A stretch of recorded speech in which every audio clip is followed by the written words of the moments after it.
పెళ్ళైనా పండగైనా వేడుక ఏదైనా పట్టు చీరల ప్రత్యేక వేదిక వారాహి సిల్క్స్. మీరు రాజీనామా చేసే ముందు, ఎందుకంటే మీ హస్బెండ్ కూడా సామాజిక కార్యకర్త, నాయకుడు ఆయన, అదేవిధంగా మీ చిల్డ్రన్ కానీ మీ కుటుంబ సభ్యులతో చర్చించారా? చర్చించామండి. ఖచ్చితంగా ఇవాళ ఈవీఎంలు దీని గురించి మాట్లాడుతూ ఉన్నప్పుడు నేను చాలామంది దగ్గర కూడా మాట్లాడాను. ఈవీఎంల వల్ల జగన్మోహన్ రెడ్డి ఓడిపోయాడని కొంతమంది పాపం నమ్మి మాట్లాడుతున్నప్పుడు, నా కుటుంబంలో నా వెనక వచ్చినటువంటి పోలింగ్ బూత్లోకి నా వెనక వచ్చిన నా కూతురు తెలుగుదేశం పార్టీకి ఓటేసింది. ఇంటికి వచ్చిన తర్వాత ఎందుకు జరిగింది అని అంటే, ఖచ్చితంగా యూత్ ఎట్లా ఆలోచిస్తున్నారనేటటువంటిది చాలా క్లియర్గా అర్థమైంది.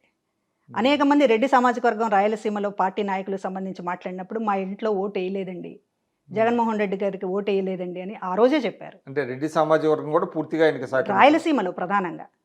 మరి ఇంత కళ్ళ ఎదురుగా మన చుట్టూ జరుగుతున్నటువంటివి, మన కుటుంబంలో ఏం జరుగుతుందో తెలిసిన తర్వాత నాయకులు ఎవరు కూడా ఈవీఎం అని జగనో లేకపోతే ఇంకొకళ్ళో అంటే నాయకులు ఎవరు కూడా మాట్లాడలేకపోతున్నారు.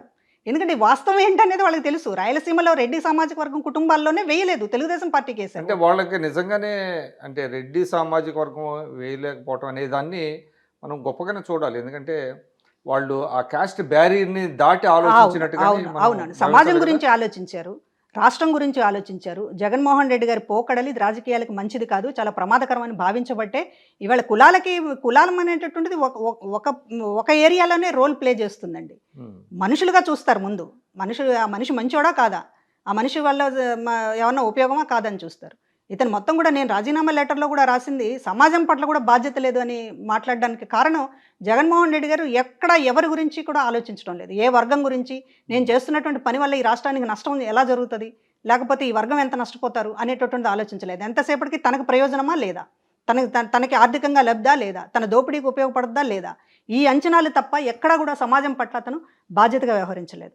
కాబట్టి ఆ పరిస్థితుల్లో నేను ఖచ్చితంగా కుటుంబంతో మాట్లాడాను. వాళ్ళు చాలా స్ట్రెస్ తీసుకున్నారు.